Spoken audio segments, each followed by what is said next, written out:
Obbo Hassan Goobanaa abbaa ijoollee 10ti.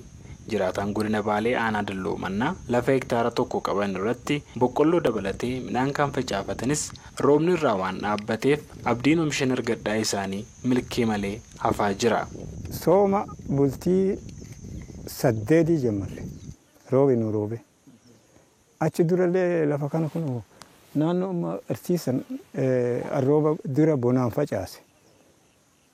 Kun roobni hanqatee kama gaafa arraan tahin midhaan isaanii kan isin argitan kana jechuudha.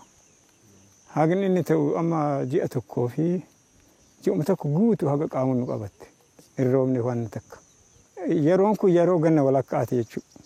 Gisee akka gaarii ganni namaa roobee midhaan baaqamanii aramamanii shaabbee fi yookaan immoo kuunka awwalaa dhalaaf qophaa'e jechuudha.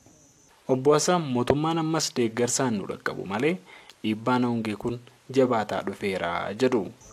Waggaa 3 gimaasha facaafnee nu raabate. Lafti tunne hagayyallee hin facaafama akka biyyan baa roobee tokko callaan facaafamu hagayyallee akkasuma dhabe.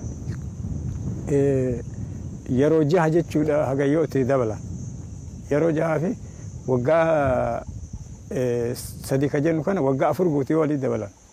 Misraa Ibrahim jiraattuu aanaa Dalloo Mannaa ganda malkaa amaanaa midhaan sababa hongee irraa badaa jiru kaan yaadnaa kenniteedha.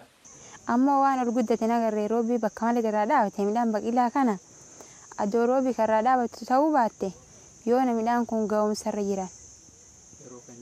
Yeroo kana akka duriitti amma immoo sa'aatiin ka'oo fi roobilleen hin badee amma midhaan biqilarra roobirraa badee akkanuma sabbarreellee keessaan kaane baajjatamee qadiitti tare horii gara nyaannu dhiisii kaan gurguree lafa facaafnee waan keessaan deeme nagarree sabbarreellee irraa ka'uu dadhabne akkanumatti eegaa jirra. Beesee sanyiin binnee kormiilleen fixannee makiinaan qonnee gara birrii 40,000 jala jirti oobruun tun. Misraan akka jettutti midhaan isheen maasaa ishee irratti facaafatte sichi bokkaan roobus lafaa margee waan ija kennu miti. Kanaafis deeggarsi namoomaa nu barbaachisaa jechaan gaafatti. Obbo Muhammad Hussein hojjetaa waajjira qonnaa aanaa Dalloo Mannaati. Ganna 3f bokkaan adda ciccitaa roobe oomisha balleessee hanqina midhaan nyaataa aanicha keessatti mul'achuuf ka'umsa ta'ee jiran. Ammas qonna hektaara 16,000 irra jiru hanqina roobaan badeera jechuunis biyyooti mani. Kaama lafa midhaan lafa jiru amma boqqolloodha, xaafiidha, qamadiidha, misingaadha. Warra badaa hojii kun amma hektaara 27 keessa hektaara 16,000 fi 400 hektaara 16,000 fi 400 kun kuma qabatu jechuudha. Kattaanillee ammoo warri irraa fisuun gara 11,000 karaa fasulleen itti fayyisuu isaanillee roobin. Carraan isaanillee akkuma kanaa badu jechuudha amma wanni isaan qabanillee baduudha. Meebbaatu yoo roobe bultee 10 keessatti yoo roobe dandamatu jechuudha. Akka waajjirri buusa gonofaa aanaa Dalloo Mannaa jedhutti ammas namoonni 63 ol gargaarsa midhaan nyaataa tattamaa barbaadu. Obbo Hussein Kadir itti gaafatamaan waajjirichaa hongee ganna 3 darbanitti ammas inni kun daramnaan haalli ulfaachuu mala jedhu. Oomishni ammaa kunillee miidhaarra jira. Amma bulii 20 akkas ga'ee jira roobni akka dhabame.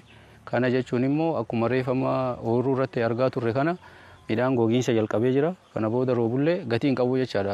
Haala qabatama naannoo gammoojjiiti. Kanaaf ammallee rakkoo guddaa keessa kan seennee jiru ta'uu isaati jechaadha qotee bulaa aanaa kennaa wajjin.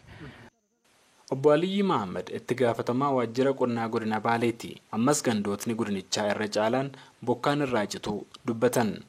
Gandoota 190 qabnu keessa naannoo ganda 46 ta'u roobni giddugaleessi jira. Naannoo 28 ta'u rooba salphaadha kan jiru.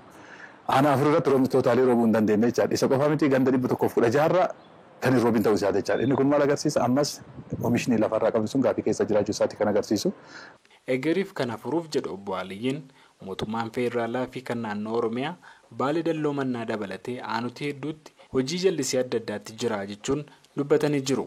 Ta'us garuu qonnaan bultoonni kanarraa marti keenya fayyadamoo ta'uudhaaf yeroo fudhataa jechuun dubbatu. Gabaasa Sagalee Ameerikaaf Galmuu Daawit godina Baalee aanaa Dalloo Mannaarraa.